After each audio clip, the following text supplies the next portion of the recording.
Alright, it's the moment that we've all been waiting for.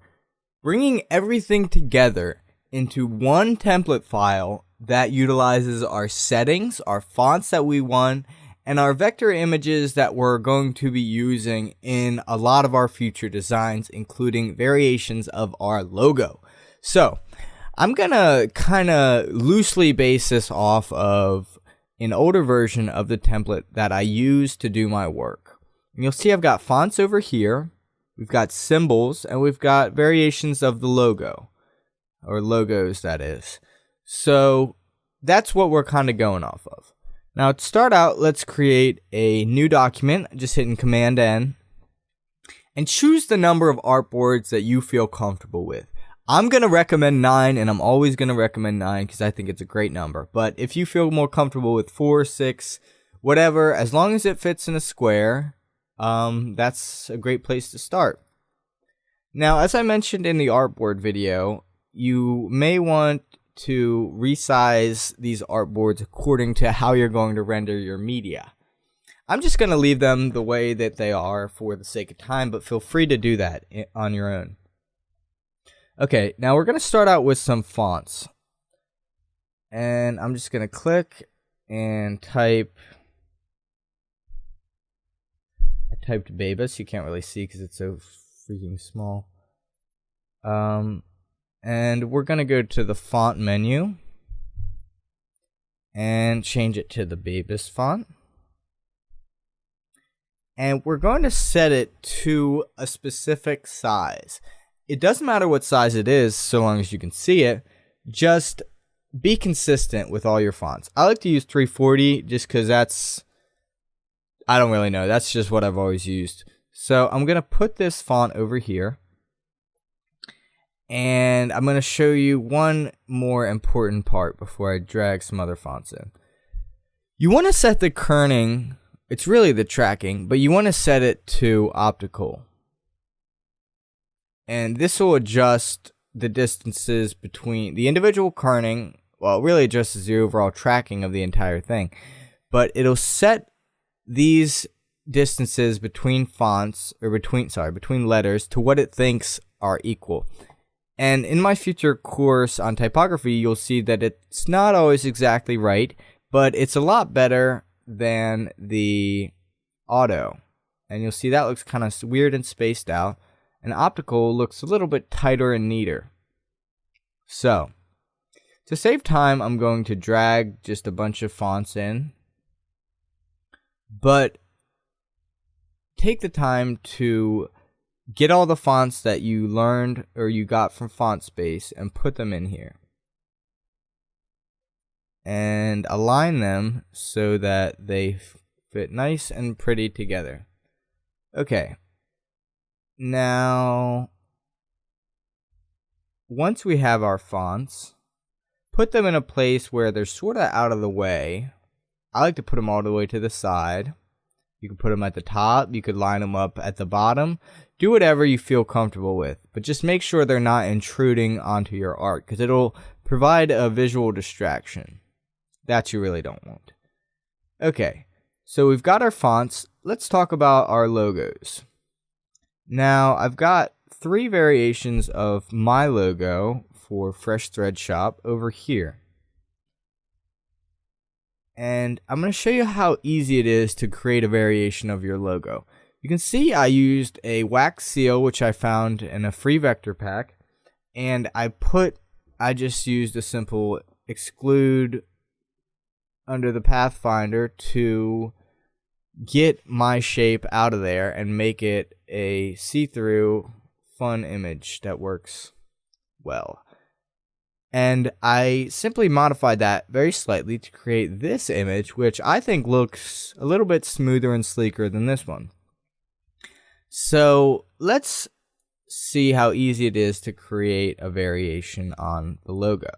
I'm just going to click on this, hit A to get direct selection, delete a couple things, and use the exclude Pathfinder function. And now I have got a brand new variation of the logo. So if you haven't already done this, take some time to make some different variations of your logo to keep in your template file. This will save you a lot of time and make your designs look funky fresh.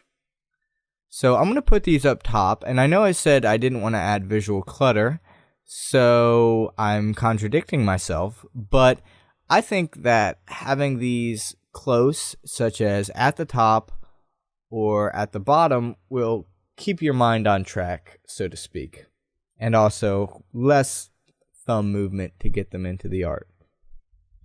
Alright, last step.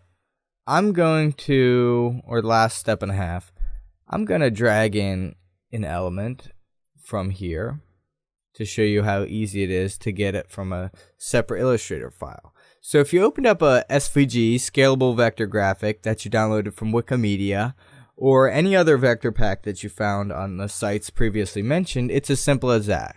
Just drag it like that, Command C, click, Command V. That's it. I just pasted another one. And put these somewhere that they're grouped relatively, like similar things are close to each other. So I'm going to grab one more thing, and it's going to be America, because I live in America. And I'm going to put it up here because I love America. Alright, now back to serious matters. Let's talk about dingbats. If you found some dingbat fonts that you really like, let's put them in here. I'm just going to type out different letters of the alphabet the old-fashioned way by dragging my finger across the keyboard. And let's go to WC sold out, and you'll see there's A, B, and C. And you can very easily do this for multiple fonts just by clicking or option clicking to find or to drag out a new font. Sorry, I can't type and talk at the same time. That one should be C. Okay, now we'll see we've got all these fun fonts. And let's get them into one type or one thing. One string of characters. Oop. Hit Control X. What are you doing? Command C, Command V. Okay, I don't know why that's happening. It's probably too big. That's falling off the text area.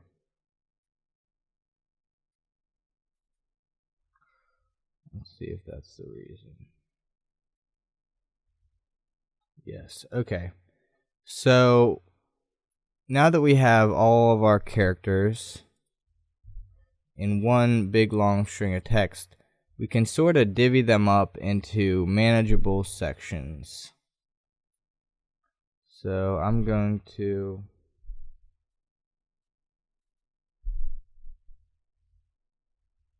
delete this, and I'm going to make this my standard length that I want. And making this more difficult for myself than it needs to be. So, actually that's a little bit too long. Okay, now we've got a couple lines worth of dingbats. And remember that these are vector, so they don't need to be huge. You can scale them down, and they shouldn't lose any quality.